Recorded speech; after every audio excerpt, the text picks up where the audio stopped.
Hello friends, welcome to Kumari special. இன்றைக்கி நம்ம rock shrimp fry வந்து எப்படி பண்ணலாம் அப்படிங்கிறத இந்த வீடியோவில் பார்க்கலாம். ராக் ஷ்ரிம்ப்னா வேறு ஒன்றும் இல்லைங்க. இது பார்க்குறதுக்கு வந்து ஒரு குட்டி கல்றால் போல் இறாலோட சைஸில் இருக்கும். நம்ம வந்து சாதாரண இறாலை கம்பேர் பண்ணும்போது இதனோட தோல் வந்து கொஞ்சம் ஹார்டாக இருக்கும். இது சாப்பிட்றதுக்கு வந்து கல்றால் டேஸ்ட்டில் இருக்கும். இந்த ராக் ஷ்ரிம்ப் வச்சு எப்படி வந்து ரொம்ப சூப்பராக மொறுமொறுனும் ஒரு ஃப்ரை பண்ணலாம் அப்படிங்கிறத இந்த வீடியோவில் பார்க்கலாம். ராக் ஷ்ரிம்ப் ஃப்ரை பண்ணுறதுக்கு நான் இன்றைக்கி ஒரு 1/2 கிலோ அளவு ராக் ஷ்ரிம்ப் எடுத்திருக்கேன். ஃபஸ்ட் இதை எப்படி க்ளீன் பண்ணலாம் அப்படிங்கிறத பார்த்துடலாம். ஃபஸ்ட்டு ஒரு இறாலை எடுத்துக்கங்க. ஃபஸ்ட் அதனோட கொண்டையை வந்து அப்படி இழுத்துட்டா அது தனியாக வந்துடும். அதுக்கப்புறமா அதில் உள்ள கால்களையெல்லாம் ரிமூவ் பண்ணிடலாம். கையை வச்சு சும்மா பிச்சு எடுத்தாலே அது வந்துடும்.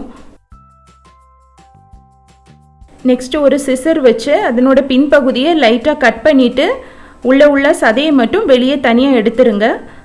அதுக்கப்புறமா அந்த இறாலை ஒரு கத்தி வச்சு லைட்டாக கீறி விட்டுட்டு உள்ளே ஏதாவது குடல் மாதிரி இருந்ததுன்னா அதை அப்படியே உருவி எடுத்துருங்க. அவ்வளோதான், ரொம்ப ஈஸியாக க்ளீன் பண்ணிடலாம்.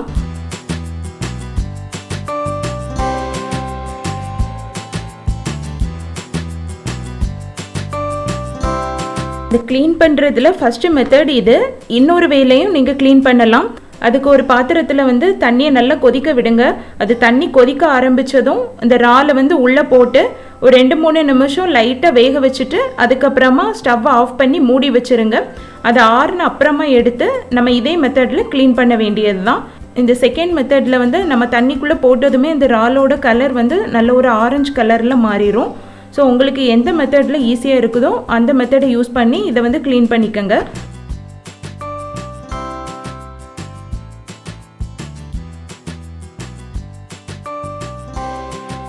எல்லா இறாலையும் க்ளீன் பண்ணிவிட்டு அதை ஒரு 2-3 தண்ணியில் நல்லா கழுவி எடுத்துருங்க.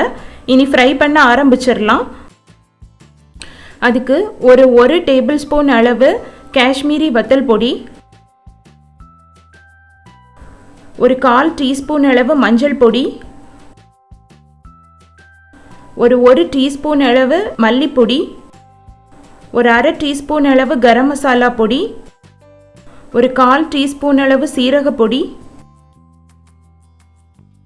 கூடவே ஒரு டேபிள் ஸ்பூன் அளவு இஞ்சி பூண்டு விழுது, அப்புறம் தேவையான அளவு உப்பு, கூடவே பொடியாக நறுக்குன கறிவேப்பிலை ஒரு டேபிள் ஸ்பூன் அளவு எடுத்திருக்கேன். எல்லாத்தையும் போட்டு நல்லா மிக்ஸ் பண்ணிடலாம்.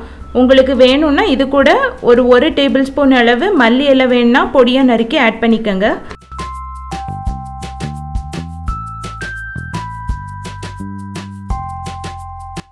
இப்போ இது கூடவே ஒரு டீஸ்பூன் அளவு ஆப்பிள் சைடர் வினிகர் இல்லைன்னா லெமன் ஜூஸ், உங்ககிட்ட ரெண்டுமே இல்லைன்னா ஒயிட் வினிகர் இருந்ததுன்னா அதை யூஸ் பண்ணிக்கோங்க. அதையும் ஊற்றி நல்லா மிக்ஸ் பண்ணிடலாம். நல்லா மிக்ஸ் பண்ணிவிட்டு இது கூடவே ஒரு டேபிள் ஸ்பூன் அளவு சோள மாவு, கூடவே நல்ல மொறுமொறுப்புக்காக ஒரு டேபிள் ஸ்பூன் அளவு அரிசி மாவு,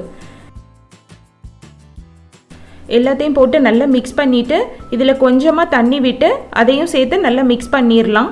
இந்த மசாலாலாம் வந்து நல்ல திக்காக இருந்தால் தான் நமக்கு ஃப்ரை பண்ணி எடுக்கும்போது நல்ல மொறுமொறுனும் நல்ல டேஸ்ட்டாக வரும். ஸோ வந்து கொஞ்சம் திக்காக இருக்கிற மாதிரியே பார்த்துக்கோங்க, ரொம்ப தண்ணி மாதிரி ஆகிடக்கூடாது. இப்போ இது கூடவே ஒரு 1/4 டீஸ்பூன் அளவு மிளகு பொடி இல்லைன்னா முழு மிளகு இருந்ததுன்னா அதை தள்ளி உங்களுக்கு தேவையான அளவு போட்டுக்கோங்க. எல்லாத்தையும் போட்டு நல்லா மிக்ஸ் பண்ணி இதை ஒரு 5-10 நிமிஷம் நல்லா ஊற விடலாம்.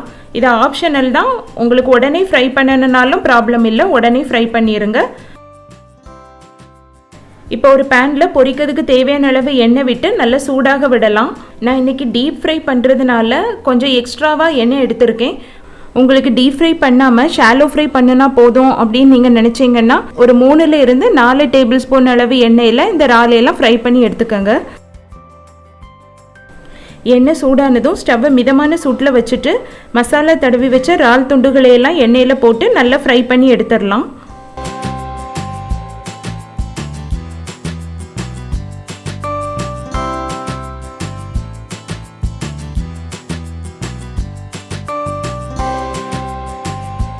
ஒரு பக்கம் ஃப்ரை ஆனதும் மறுபக்கம் திருப்பி போட்டு எல்லா சைடும் நல்லா பொரியிறது மாதிரி ஃப்ரை பண்ணி எடுத்துருங்க.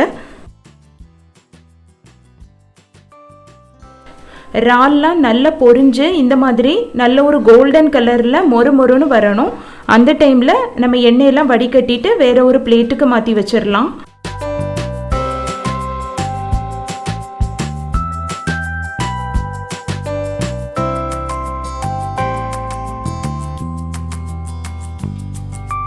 அவ்வளோதாங்க, ரொம்பவே ஈஸியாக மொறுமொறணும் நல்ல டேஸ்டான ஒரு இறால் ஃப்ரை ரெடி பண்ணியாச்சு. இந்த இறால் ஃப்ரையை நீங்கள் ரசம் சாதத்துக்கு கூட வச்சோ அல்லது ஃபிஷ் கறி கூட வச்சோ சாப்பிடும்போது செம்மையாக இருக்கும். நீங்களும் இந்த இறால் ஃப்ரையை உங்கள் வீட்டில் ட்ரை பண்ணி பார்த்துட்டு எப்படி வந்திருக்குன்னு கீழே கமெண்ட் பண்ணுங்கள்.